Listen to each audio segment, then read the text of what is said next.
this is probably the most important slide that I have in here, because it talks about the most often areas that you miss when you're washing your hands. And it's mostly because it's a procedural issue, why we're missing those areas.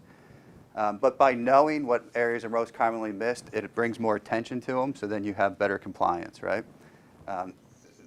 These, I would say by far, the thumbs and in between, and pay attention if you have any scratches or anything, because that could be a potential harboring point too.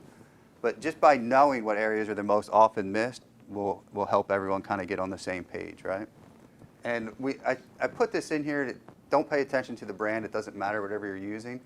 We just talk about choosing a quality soap and what a quality soap looks like, and then in a little bit I'm going to talk about the labeling, just so you guys know what it's about. I mean, we have rated hand soaps, where it says the E2 rated hand soap. It basically just means there's an active ingredient in there that would make it a sanitizing foam soap too, so you kind of get like a little extra added benefit in there.